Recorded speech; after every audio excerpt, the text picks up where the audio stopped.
Soldiers marching as to war, with the cross of Jesus going on before. Christ the royal master leads against the foe. Forward into battle, see his banners go. Onward, Christian soldiers, marching as to war, with the cross of Jesus going on before.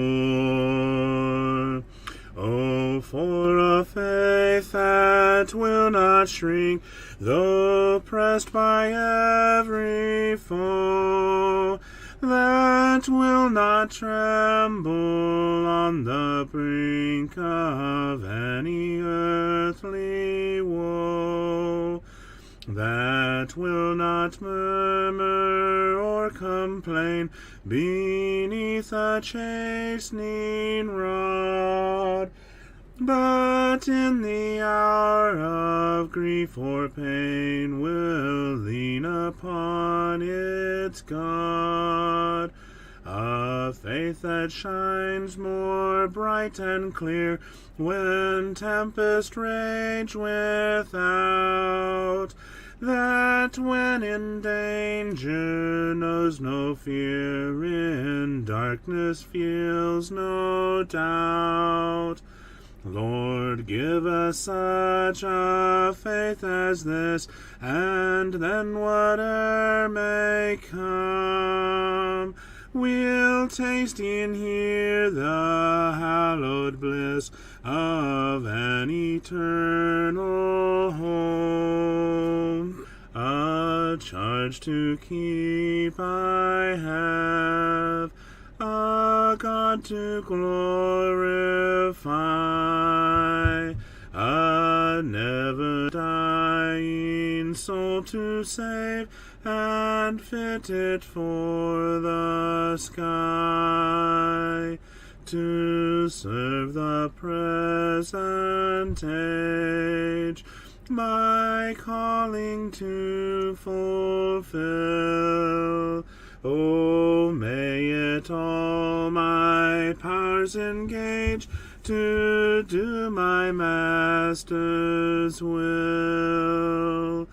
Arm me with jealous care, as in thy sight to live, and O thy servant, Lord, prepare a strict account to give. Help me to watch and pray, and on thyself rely, assured if I my trust betray, I shall forever die. Rise up, O man of God, have done with lesser things, give heart and mind and soul and strength to serve the King of Kings. Rise up, O man of God, his kingdom tarries long. Bring in the day of brotherhood and end the night of wrong. Rise up, O man of God, the church for you doth wait, her strength unequal to her task. Rise up and make her great. Lift high the cross of Christ, tread where his feet have trod, as brothers of the Son of Man, rise up, O men of God.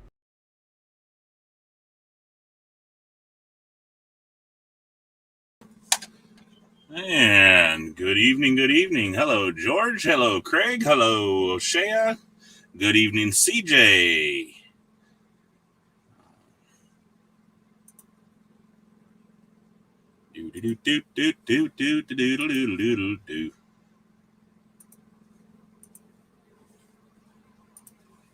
So, how are we all doing this evening? Well, I know how Craig is. I know how George is. We're waiting for Reba.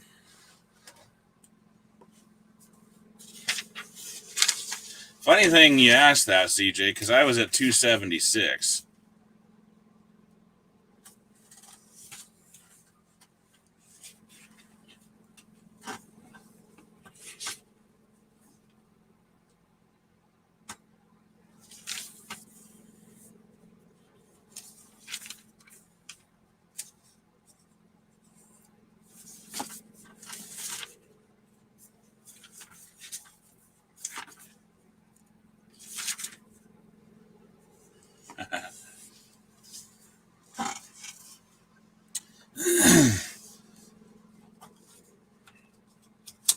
$271 he asked for, which happens to be, don't forget to put the titles of these in there, CJ.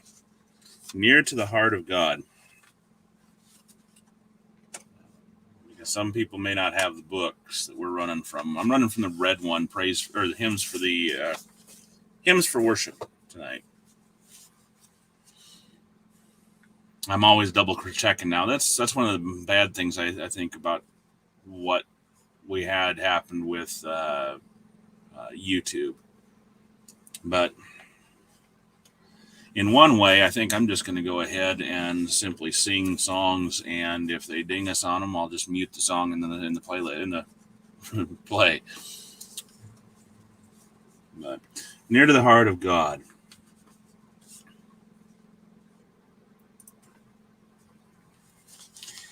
There is a place of quiet rest near to the heart of God, a place where sin cannot molest, near to the heart of God. O Jesus, blessed Redeemer, sent from the heart of God, hold us who wait before thee, near to the heart of God. There is a place of quiet comfort sweet, near to the heart of God, a place where we our Savior meet, near to the heart of God. O Jesus, blessed Redeemer, sent from the heart of God, hold us who wait before thee, near to the heart of God. There is a place of full release, near to the heart of God, a place where all is joy and peace, near to the heart of God. O Jesus, blessed Redeemer, sent from the heart of God, hold us who wait before thee, near to the heart of God.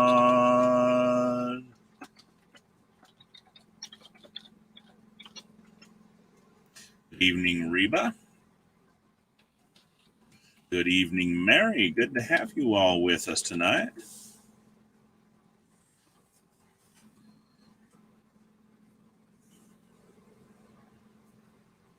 And remember, if you guys have a topic or a topic you want to talk about, could be gardening, could be anything Bible related, could even be a little bit of word working or calligraphy or whatever.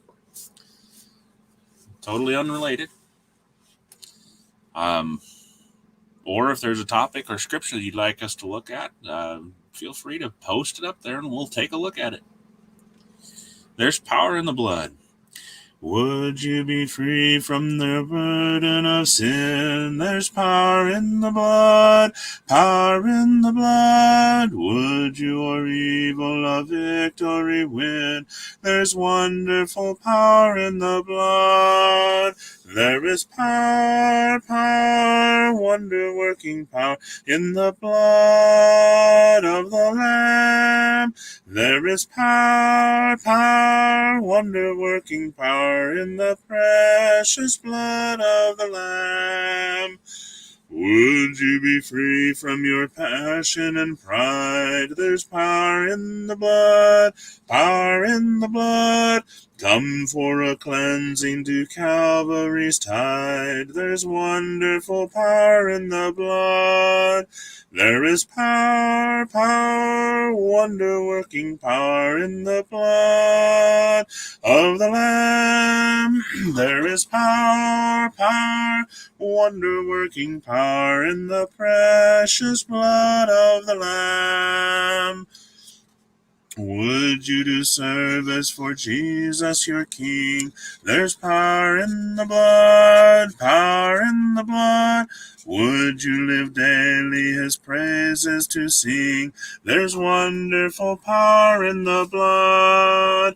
There is power, power, wonder-working power in the blood of the Lamb. There is power, power, wonder-working power in the precious blood of the Lamb.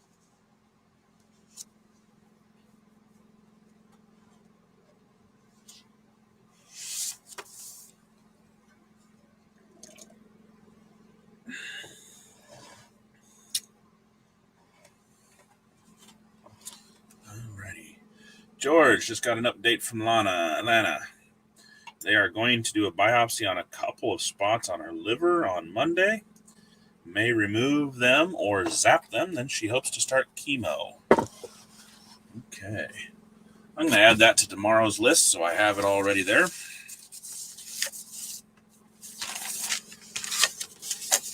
And I have to beg CJ's forgiveness because I told him I would have the Wednesday or Tuesday night prayer list for him typed up and everything, and I didn't get that done.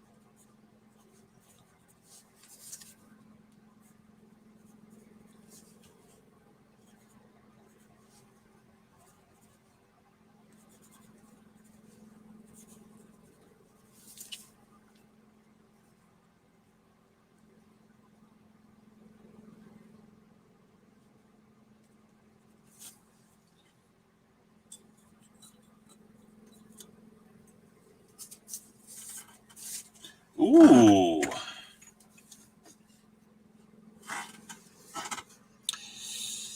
George responded to a question on Facebook today. Where was God before creation? By George A. Sinke. In the Jewish worldview, there are three heavens. First heaven is what we might call the atmosphere around the earth. This is where the birds fly, the clouds float. The second heaven we may call outer space. This heaven is home to the planets, the sun, the moon, the Milky Way, and other galaxies. And the third heaven is the dwelling place of God. It is an eternal realm in a spiritual world. In a spiritual something or other. think he ran out of characters. Yes.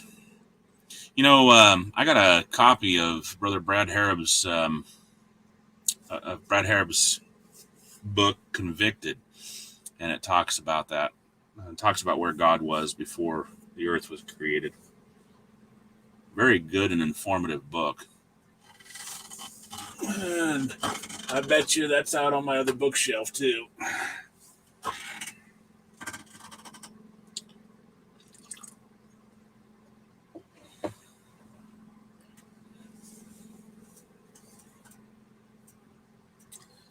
But it is worth considering, because if, according to science, matter is neither, what is it? Matter is not eternal.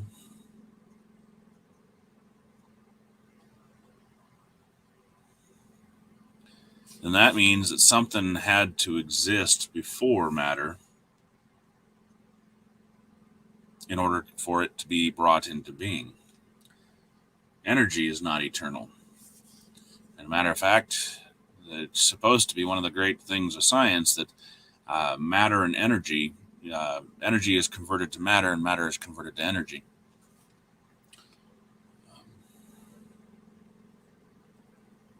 And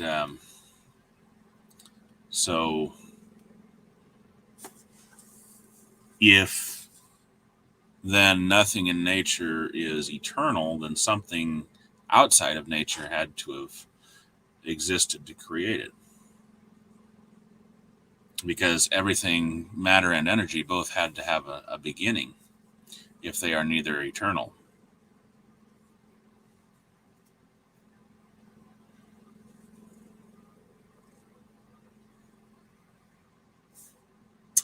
.221 in the Red Book is called The Unclouded Day. And in Genesis chapter 1, what we see is in the very first words are our introduction to God. In the beginning, God. So God was prior to the beginning. And since how, according to Jesus' own words in John 4:24, God is a spirit, they that worship him must worship him in spirit and in truth. And where he dwells is a spiritual realm, not a physical. Hello, you keep on starting and stopping with your voice. Hello, Carol. That's probably me pausing to think and formulate arguments or formulate my thoughts. Is this getting any better?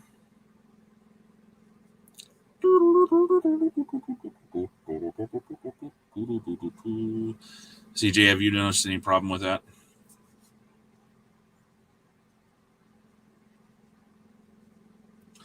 I do want to encourage people, anyone of you that are here, if you are interested, Brother George has a wonderful podcast or radio cast or whatever. I don't remember exactly what that one is, but he also does an article by email called the Berean Minute.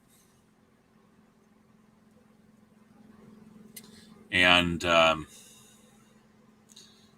he's willing to send that to you if you so wish. If you will direct message him your email address, he will be more than happy to add you to the email list and send that to you. We know that God is eternal. He exists beyond time because he created time. We know that he has the power to speak this world into existence because of Genesis chapter 1. We know he has boundless love because of John chapter 3, verse 16. We also know, because of other chapters, that God had this eternal plan since before the world began.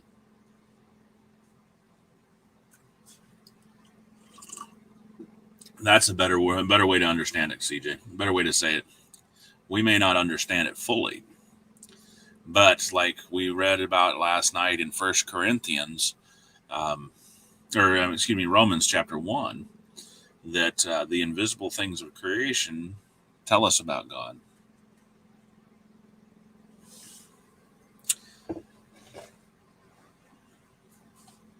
And we can see that.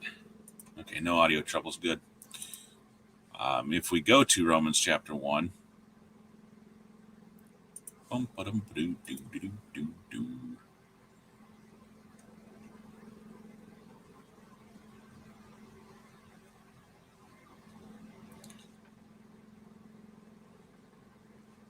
because that which is known of God is made known in them, or manifest in them, for God made known or manifested it unto them. For the invisible things of him since the creation of the world are clearly seen, being perceived through the things that are made, even his everlasting power and divinity, that they may be without excuse. So what we see in the world around us clearly defines God's power and divinity. It clearly describes his power and divinity. Perhaps not fully, as in that's not the word I'm looking for. Perhaps not to our own full understanding, because the wisdom of God is wiser than the stupidity of God. I think the foolishness of God, I guess, is what it says, is wiser than the wisest man, and that's in 1 Corinthians. Men profess themselves wise, but show that they are actually fools.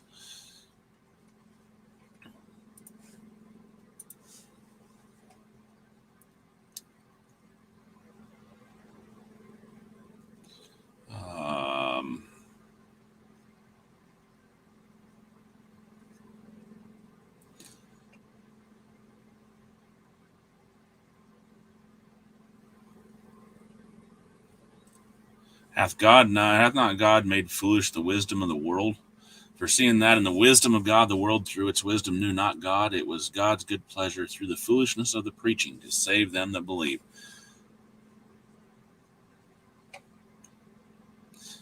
Verse 25, because the foolishness of God is wiser than men, and the weakness of God is stronger than men.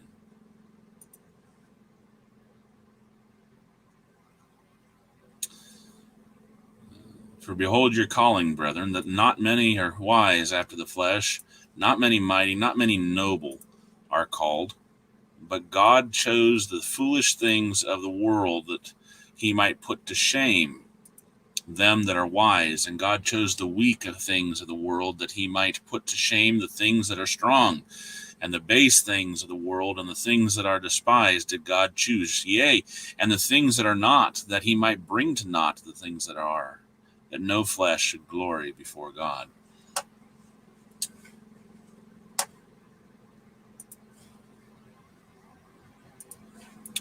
So,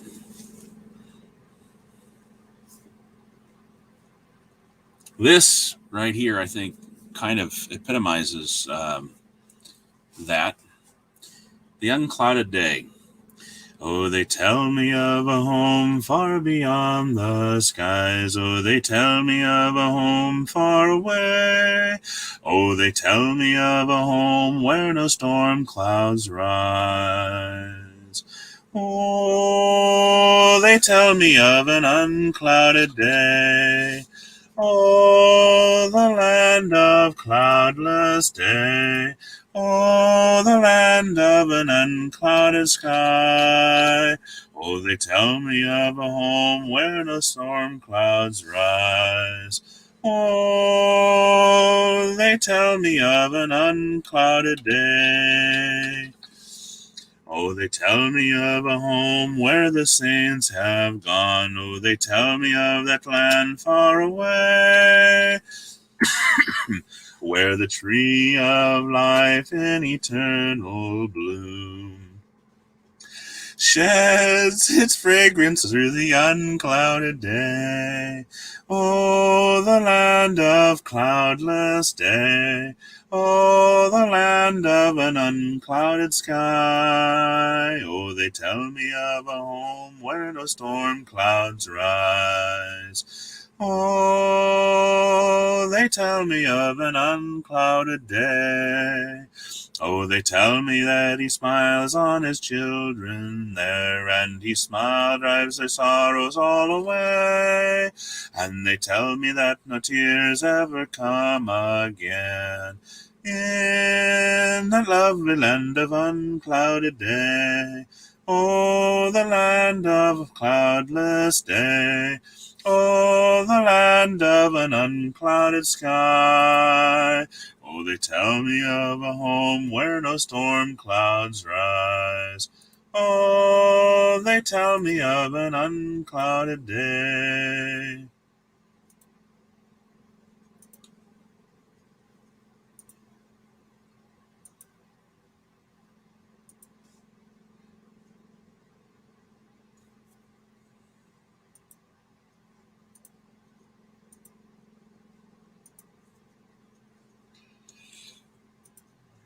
Oh, George needs to run one of his granddaughters home, be on the road for about 45 minutes. Going to try to listen, but probably won't be able to respond.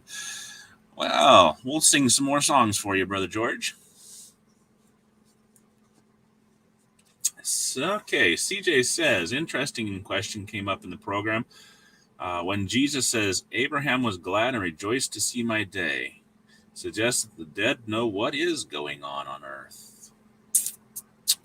Or was it the fact that Abraham was looking forward to Jesus' day? Remember, God promised Abraham this.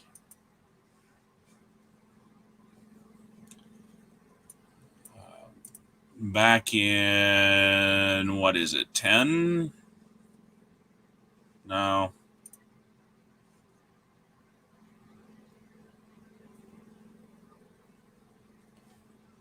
I'll get to it right.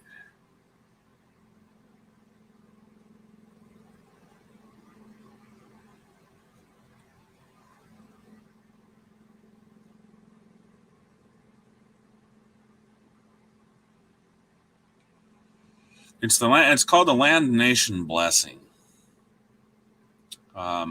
Is how we remember it.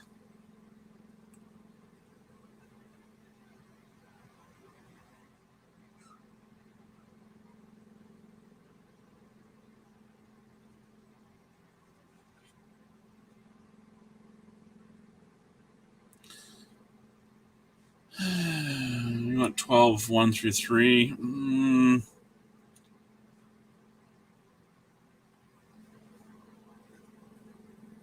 Yeah, that's the first instance of it, 12:3, and there's another one too. I'm trying to remember now where it is.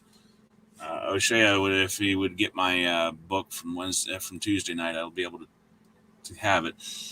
I will bless them that bless thee, and curse him, or him that curseth thee will I curse, and in thee shall all the families of the earth be blessed. There's another one. This and in thy sea, and in thee shall all the families of the earth be blessed, is the blessing. And that was what refers to Christ and the future Christ.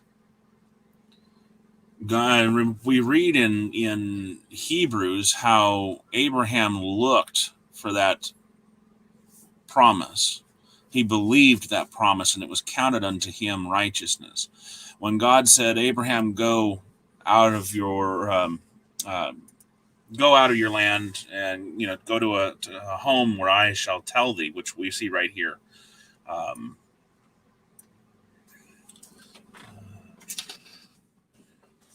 You just lay down here.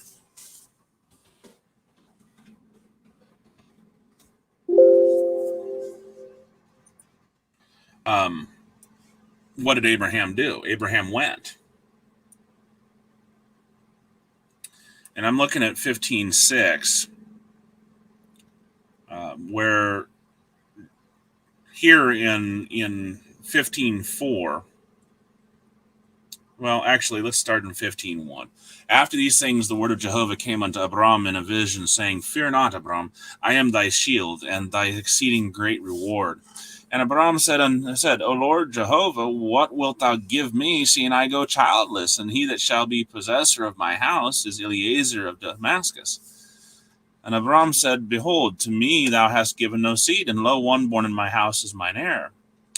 And behold, the word of Jehovah came unto him, saying, This man shall not be thine heir, but he that shall come forth out of thine own bowels shall be thine heir.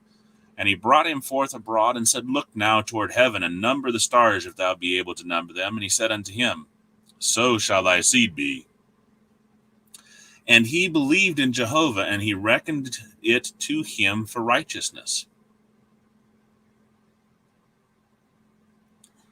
Now, when God told Abram to come out of Ur of the Chaldees, Abram went. When God told him, I'm going to give this land to thy seed, and I'm going to make of you a mighty nation, Abram believed him. And God gave him Isaac. And when God said unto him that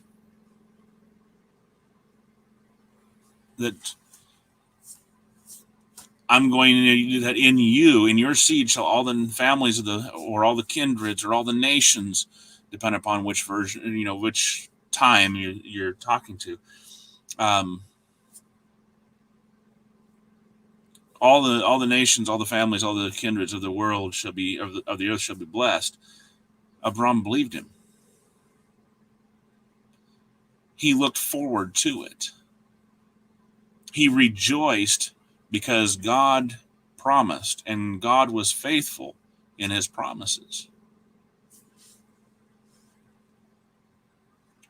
God blessed Abram for his obedience, for Abraham doing righteousness.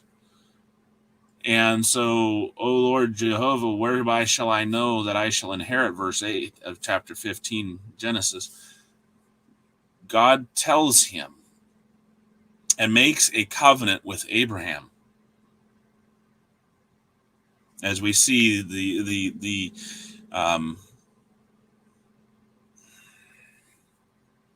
what's the word I'm looking for? We see the system whereby this covenant came into being.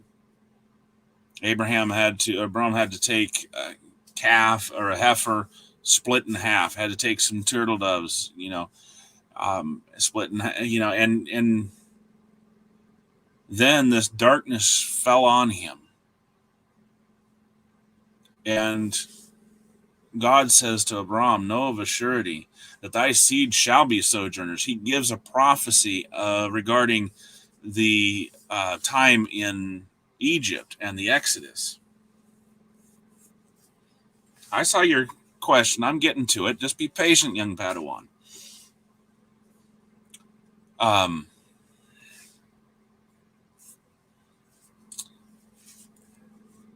So he gives this prophecy. And he says to Abraham, he says, You're going to go to your fathers in peace. You'll be buried in a good old age. And then in the fourth generation, they're going to come out of there. So they're going to go to Egypt, and in the fourth generation after they go to Egypt, they're going to come out. And then you see, again, the process, the rite, R-I-T-E, the observance of how the covenant came. This dark, this when the sun went down, it was dark. A smoking furnace, a flaming torch passed between the pieces. And that's the day when God made a covenant with Abram. Unto thy seed have I given this land, from the river Egypt unto the great river Euphrates. And you see all that.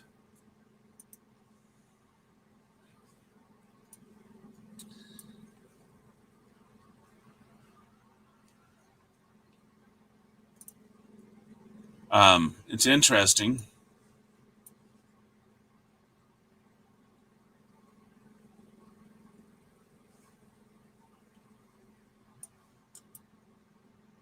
that Jesus says, Paul says in Romans 4, and what shall we then say? That Abraham, our forefather, hath found according to the flesh. For if Abraham was justified by works, he hath whereof to glory, but not toward God.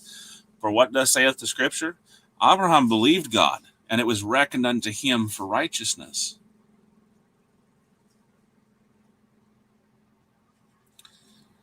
Now, having said all of that, Abraham was looking forward. In his lifetime, Abraham looked forward to the promise of God being fulfilled. And indeed, as I said, in Hebrews chapter 11, we can see that to that being borne out. To get to your specific question, after Hebrews 11, I'll get to your specific question. By faith, Abraham, when he was called, obeyed to go out under the place. So he was called, he obeyed, which he then received as an inheritance. He didn't know where he was going, but he went by faith, obedience. By faith, he became a sojourner in the land of promise, not his own, as did Isaac and Jacob, heirs of the same promise.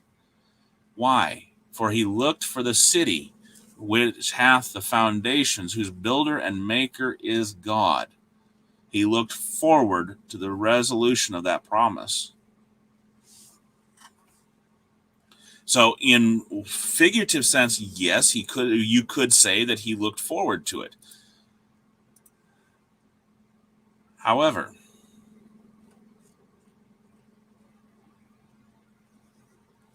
notice what occurs in Luke chapter 16.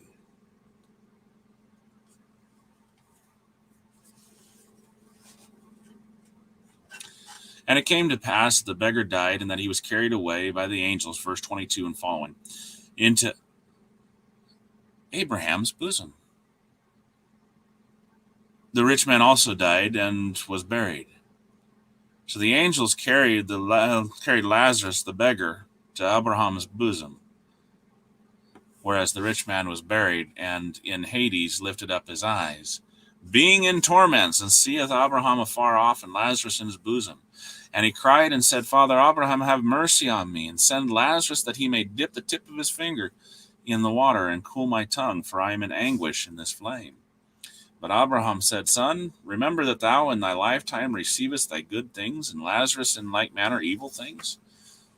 Now, he's here being comforted. He's with me. Now, so what does the rich man say? He says, Father, send Lazarus to my brethren then, to my father's house. I've got 5 brethren. I don't want them to come here and testify. He knows where they're headed if they continue on the path that they were on when he passed away. Abraham said, they have Moses and the prophets. Let them hear them. The rich man says, Nay, Father Abraham, but if one go to them from the dead, they'll repent. He said unto them, If they hear not Moses and the prophets, neither will they be persuaded if one rise from the dead. They know to a degree what's going on.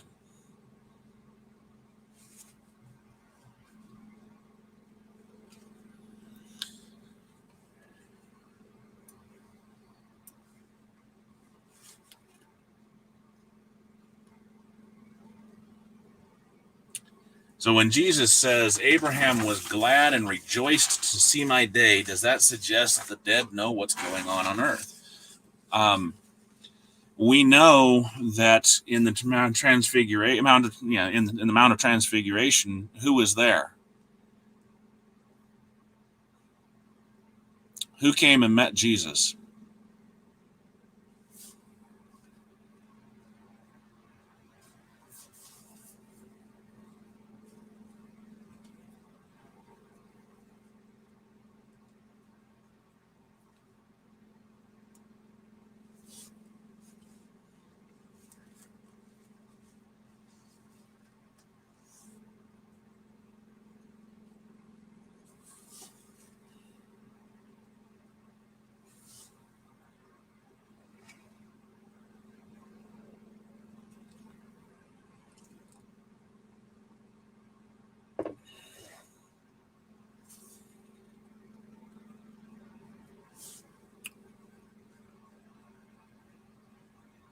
Don't everybody answer at once.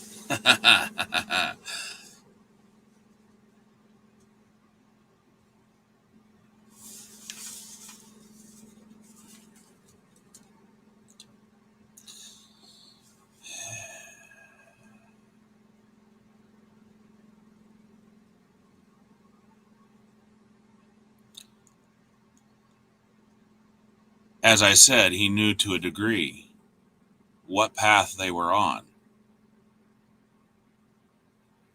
George says Abraham and Moses, but Abraham and Moses were both dead. Wasn't it Elijah and Moses, wasn't it? It was Elijah and Moses.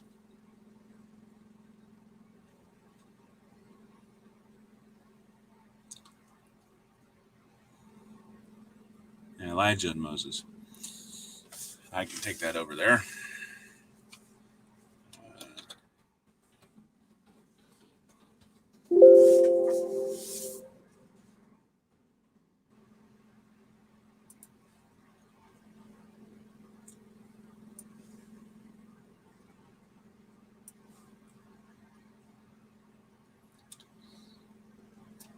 After 6 days, Jesus taketh with him Peter and James and John, his brother. This is Matthew 17, beginning in verse 1. And bringeth them up into a high mountain apart. And he was transfigured before them, and his face did shine as the sun, and his garments became white as light. And behold, there appeared unto them Moses and Elijah talking with him. And that's when, Peter offers to make a tabernacle for Jesus, for Moses, and for Elijah. But Moses, we have record of having died. And Elijah, we have record of having been taken up in a chariot. Yet they were still alive, spiritually.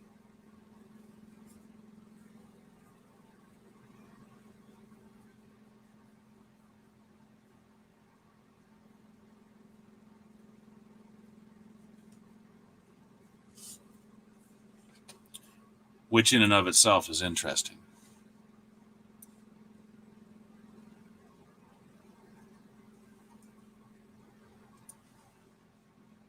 And no one would deny that.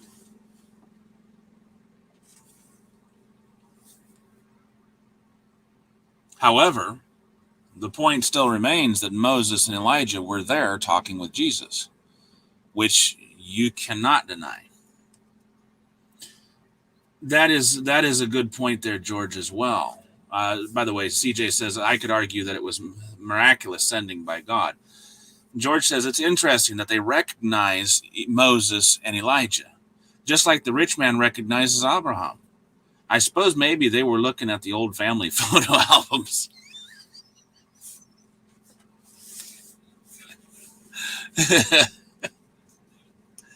It makes you wonder, doesn't it?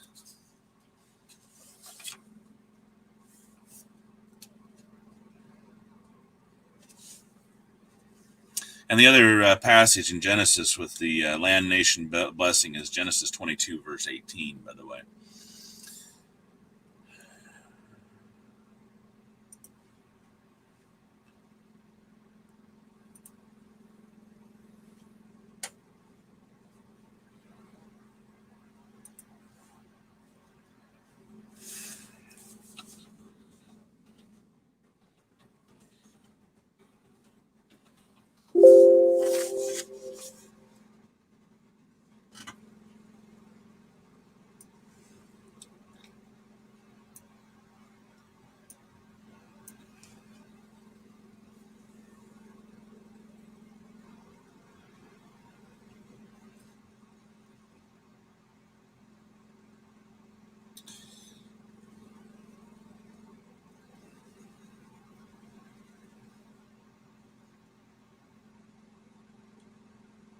Okay.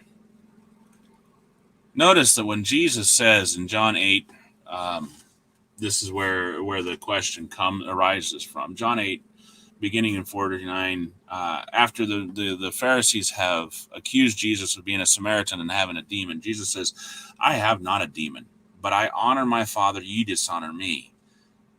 But I seek not my own glory. There is one that seeketh and judgeth. Verily, verily, I say unto you, if a man keep my word, he shall never see death. The Jews said unto him, Now we know that thou hast a demon. Abraham died, and the prophets, and thou sayest, If a man keep my word, he shall never taste of death. Art thou greater than our father Abraham, who died, and the prophets who died? Whom makest thou thyself? Jesus answered, If I glorify myself, my glory is nothing. It is my Father that glorifieth me, of whom ye say that he is your God, and ye have not known him, but I know him. And if I should say I know him not, I shall be like unto you, a liar. But I know him and keep his word. Your father Abraham rejoiced to see my day, and he saw it and was glad.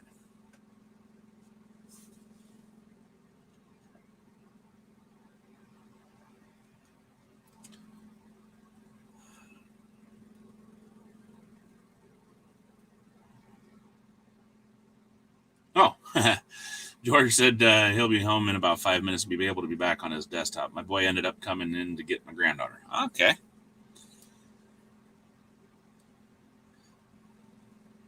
CJ says, I don't get the impression from Luke 16 the rich man knows what is currently happening. But what I gather from that is that he is merely remembering his brother's character.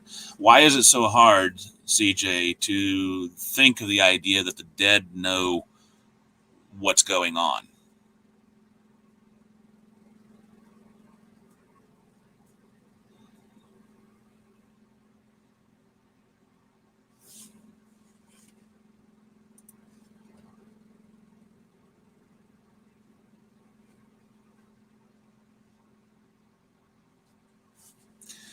Because of Ecclesiastes 9. Now, okay, that's kind of what I thought you were going to go for.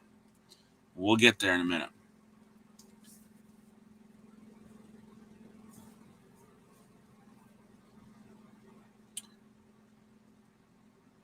It is interesting. This is Hemera for day.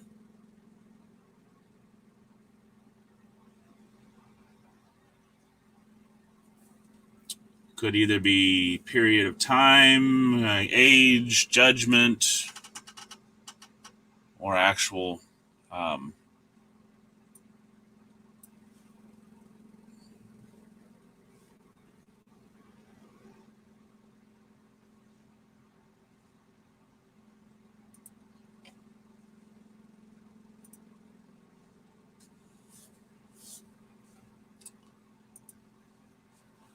use of the natural day or the interval of time between sunrise and sunset as distinguished from contrasted with the night. So the civil day or the space of 24 hours. Of the last day of this present age, the day when Christ will return from heaven and raise the dead, hold the final judgment, a use of time in general, i.e. the days of his life. Oh, hey, Gloria, I didn't see your hello, family.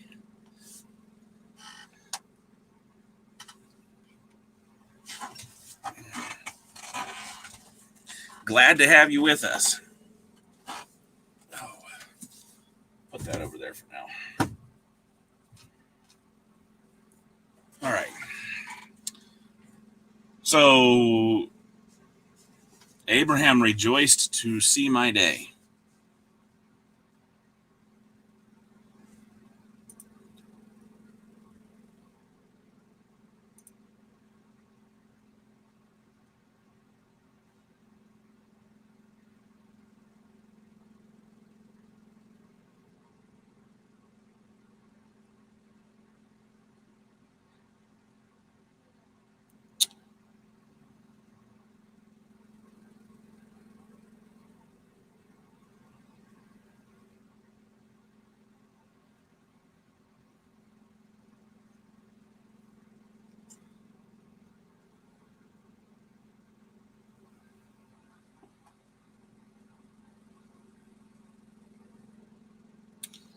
I'm just checking through here in the commentaries of a couple of the other commentaries, see what they say.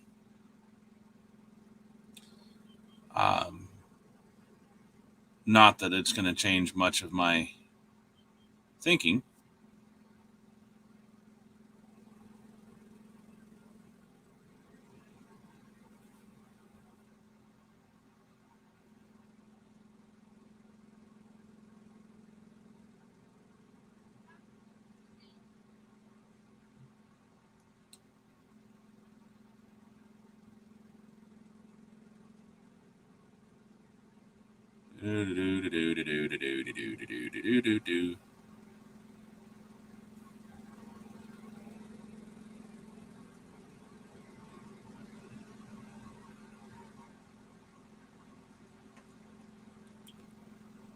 Your father rejoiced to see my day. Abraham rejoiced to see my day, and he saw it and was glad. And by this, he proves that he was not at all out of the way when he made himself greater than Abraham.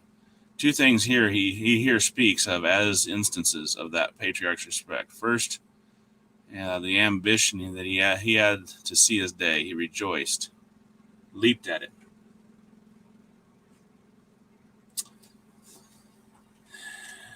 CJ says, no, I'm not arguing that we are not conscious, like some might argue from the that text. I don't see that in there. But I'm merely suggesting that the dead know nothing that is going on under the sun, not a loss of consciousness.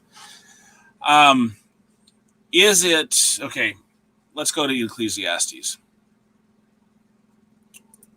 9.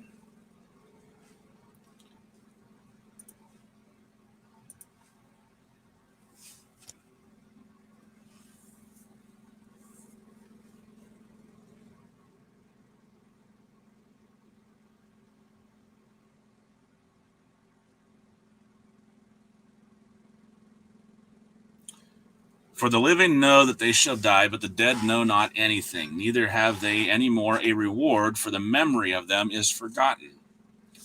I believe this is where we pick up with what you're saying.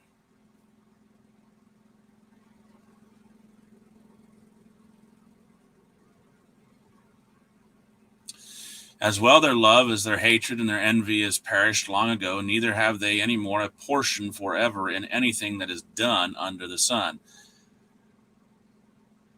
Okay.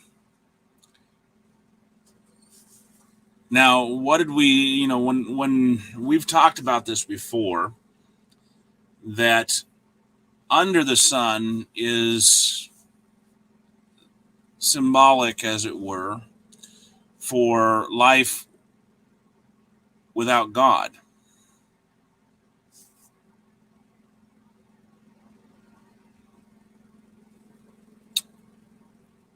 The living know that they shall die, the dead know not anything, neither have they any more a reward, for the memory of them is forgotten. As well their love as their hatred, and their envy is perished long ago, neither have they any more a portion forever in anything that is done under the sun.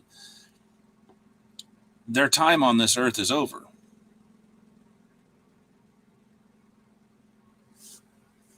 What does that one say there? That's interesting.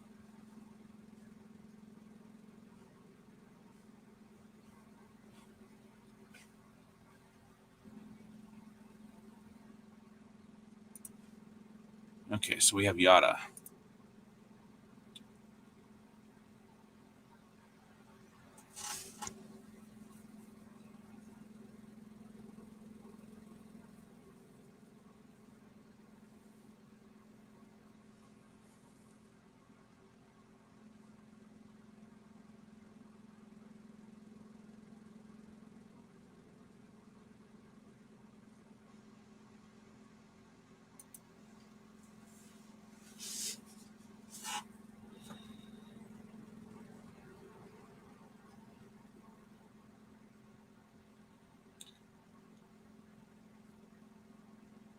To know by experience, to recognize, admit, acknowledge, confess, to consider, to know, to be acquainted with, to know a person carnally, to be skillful in, to have knowledge or be wise. Holy cow, there's so many different ways to use this one.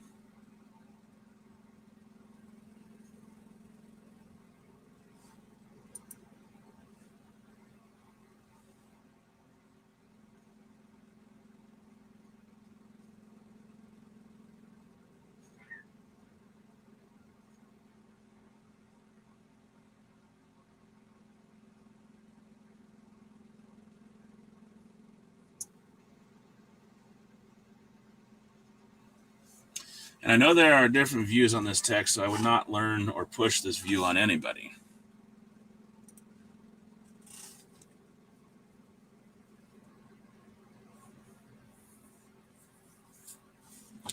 Go thy way, eat and drink bread with joy, drink thy wine with a merry heart, for God now accepteth thy works. Let thy garments be always be always white, and let thy head lack no ointment. Live joyfully with the wife whom thou lovest.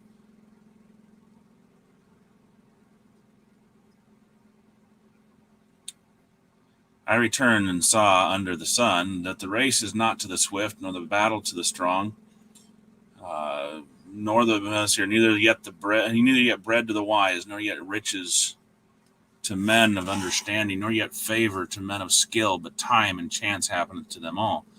For man also knoweth not his time, as the fishes that are taken in an evil net, and as the birds that are caught in the snare, so are the sons of men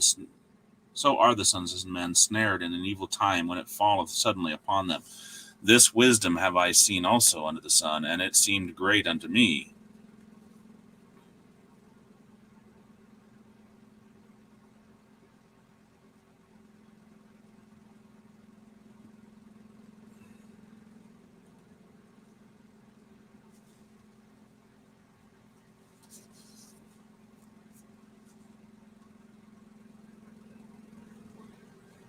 George says Ecclesiastes, for the most part, is looking at life under the sun from a purely physical point of view.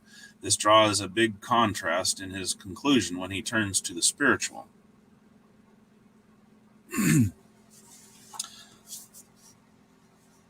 So for all this, I considered in my heart even to declare, and he's back.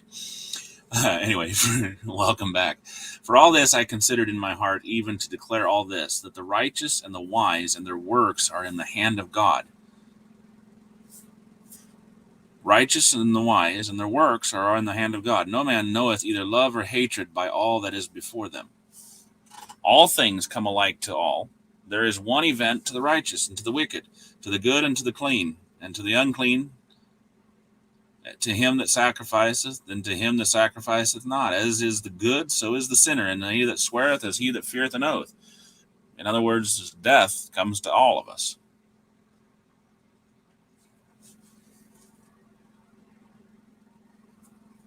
This is an evil among all things that are done under the sun, that there is one event unto all. Yea, also the heart of the sons of men is full of evil, and madness is in their heart while they live.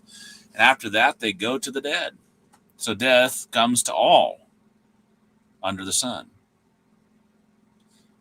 For to him that is joined to all the living there is hope. For a living dog is better than a dead lion. For the living know that they shall die. Contrast that with the dead.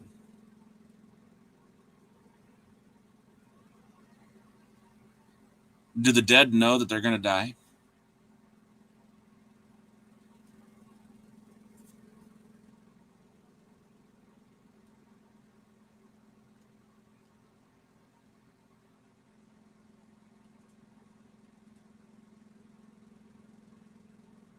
This is the contrast here in 9 verse 5.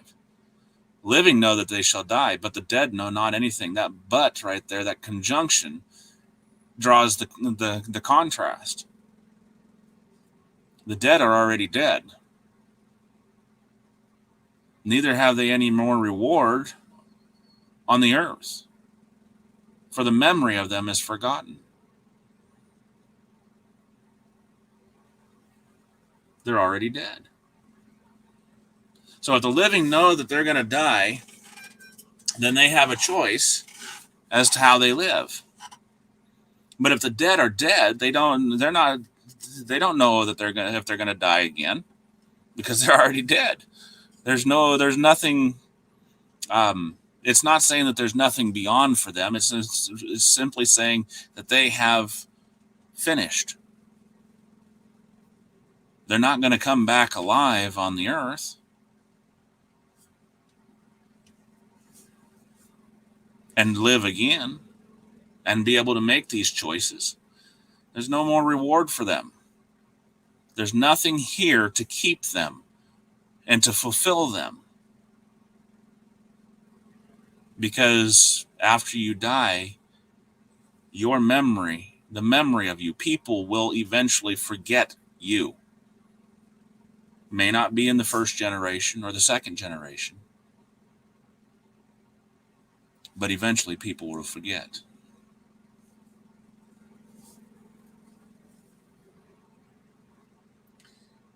George says the rich man knew he was in torments, and he knew that if his brothers followed his footsteps, they were coming with him, coming to be with him, and he wanted to prevent that. Ecclesiastes 9:5 doesn't say that they are not knowing what's going on the earth. It simply says they're not dying. They're dead already.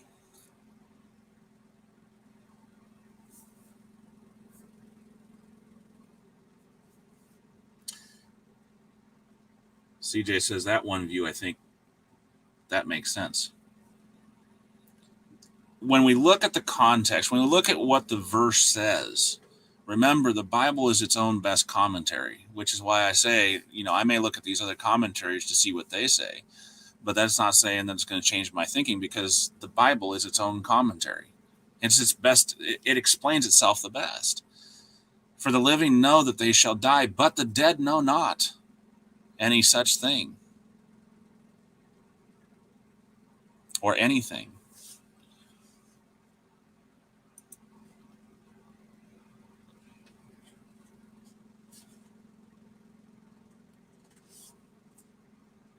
Their remembrance hath been forgotten. What a sad lot when you think about it. What is our impact upon this earth? I've said to my family members multiple times that the best epitaph that you can put on my tombstone is that he was a Christian. That's what I'm trying to live. Ooh, excellent point, George. Wish I had thought that one up. But we know of we have the remembrance of men like, or I should say, we remember men that are long dead. For example, what about Stalin, Hitler, Churchill, Lincoln, Washington, Franklin? We could go on. But eventually they will be forgotten. How many people do you think know about Marco Polo? Attila the Hun?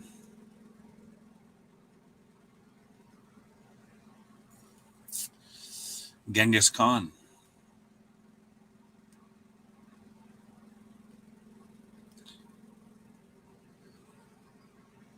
Eventually, memory fades.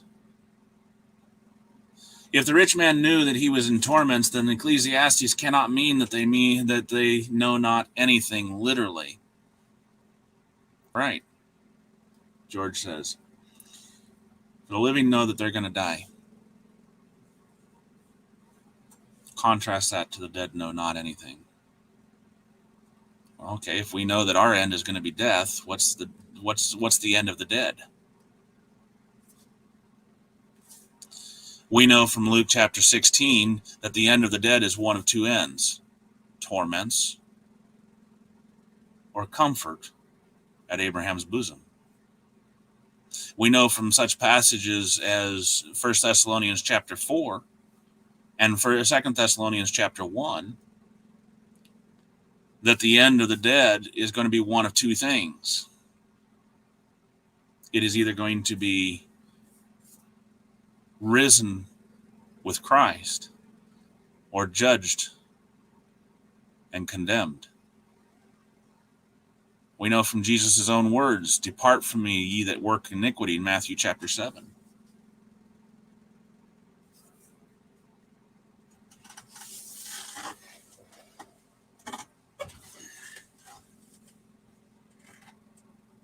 And here's another thing. If the dead don't know what's going on, how are they going to hear the trumpet?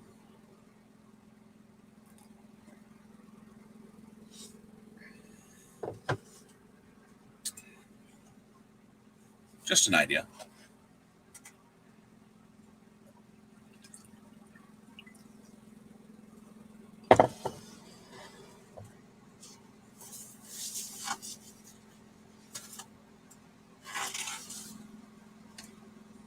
Our reward while we're living, we get our rewards, most of us do, while we're living.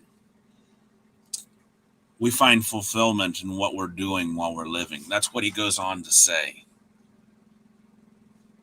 I mean, you look at verse 6. Their love, the dead's love, their hatred, their envy, it's already perished. They've no more portion to the age in all that hath been done under the sun.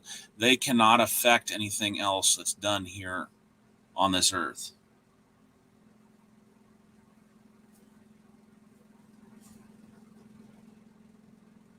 They have no portion.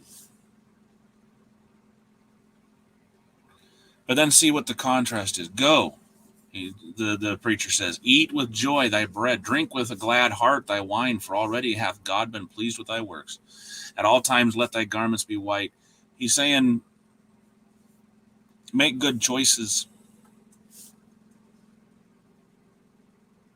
You're going to, you're what you do on this earth is going to fulfill you. You're going to have reward while you're on this earth to a degree. Poor Lazarus didn't, did he? See life with thy wife whom thou hast loved all the days of thy life, of thy vanity, all the days of the life of thy emptiness. He hath given thee, that he hath given thee under the sun, all the days of thy emptiness. When you see the word vanity, think emptiness. Vain, empty. Oh, Craig says, lost y'all. CJ says, thank you for the study. For thy portion in life, even of thy labor that thou art laboring at under the sun. Think about it this way. When we pass from this life, everything that we have is going to be passed on to somebody else. What are you passing on to the next generation? What are you passing on to your family who arises after you?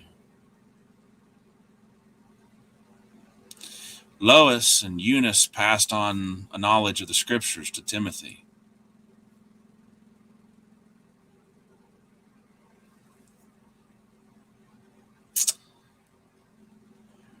What are you passing on? The rich man left his goods to someone else. Lazarus had nothing left on this earth. But isn't it interesting that he went and was comforted in Abraham's bosom, which implies the fact that he was faithful and he received a reward.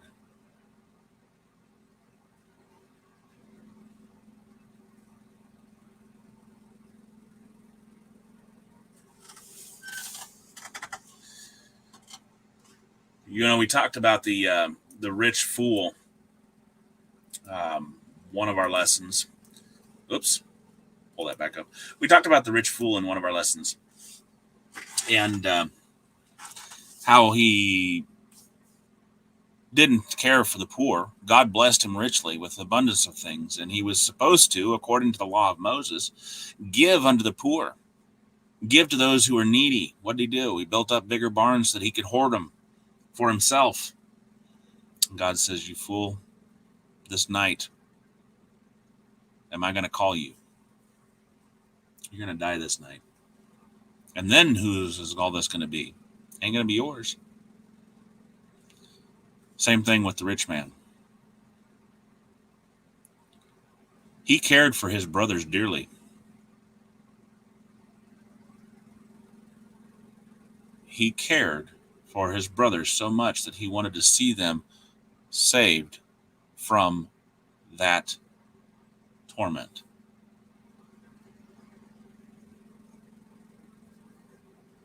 So as you consider this, as you think about these points, Which is more logical? The dead do know something about what's going on this earth, but can't affect anything. For as Abraham says, they have the law of Moses and the prophets. We have Jesus and his law. If we're not going to listen to Jesus and his commandments,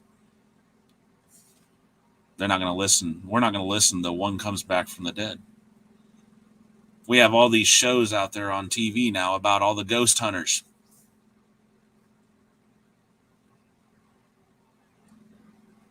They don't listen. Most of it's all just smoke and mirrors. They're not willing to listen to if there were ghosts. They're not willing to listen to them. They're not willing to listen to Jesus and his commandments. So they're not going to listen whether someone come back from the dead. Think of it in that light. I pray that our time together has been edifying to you, and if O'Shea will make his way in here, we will sing We Walk with the King, because in reality, that's all that's going to matter. When we die, that is all that matters. Have we walked with the King?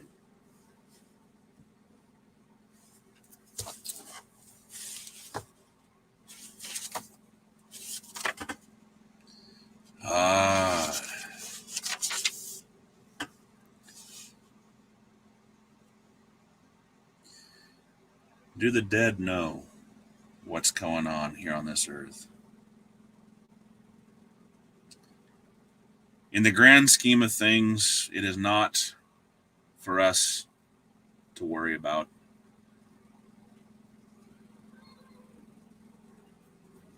In the grand scheme of things, it is only ours to worry about what we know is going on this earth. Are we standing for Christ? Are we walking with the King? Have we been obedient to his commands? 550 in that one.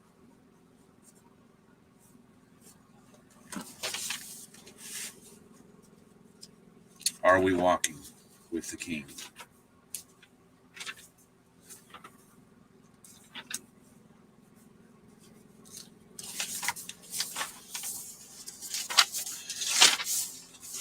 About there. All right. Here you go. I walk with the King to heavenly land,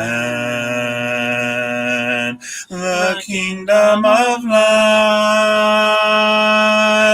the pathway of light, eternal this throne, forever 'twill be, to mansions on high, a crown there for me. I walk with the King through pastures so green, like quiet waters still, to do his good will.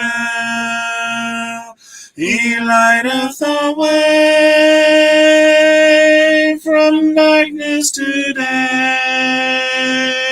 I'll hold to his hand. I walk with the King.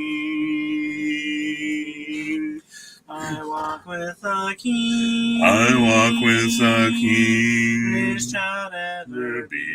His child ever be. Glad tidings to bring. Glad tidings to bring. His blessings to see. His blessings to see. His love floods my soul. His love floods my soul with glory divine. With glory divine. 'Tis riches and wealth. 'Tis riches and wealth. His treasures are mine. I walk with the King. I walk with the King. Through pastures so green. Through pastures so green. By quiet waters still. By quiet waters still. To do his good will. To do his good will. He lighteth the way. He lighteth the way. From darkness to day. From darkness to day. I'll hold to his hand. I'll hold to his hand. I walk with the King.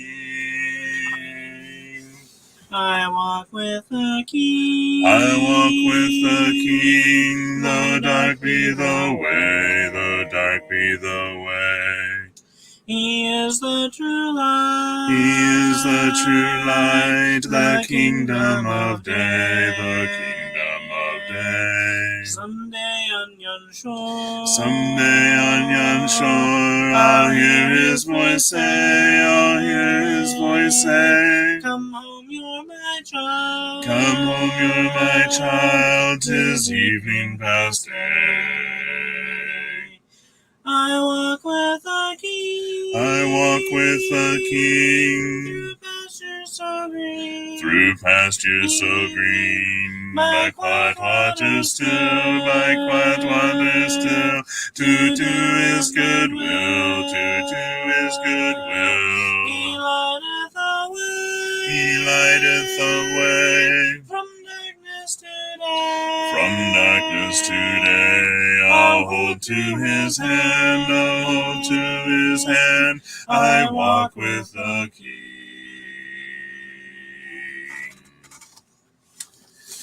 We pray that you've been edified tonight through our study. I'm so glad that you've been here. Whether we wake tomorrow to serve God here on this earth, or whether we die and wake tomorrow to serve him up there in heaven, you know where I'll be. You know where CJ will be. Because we'll see you then. God bless.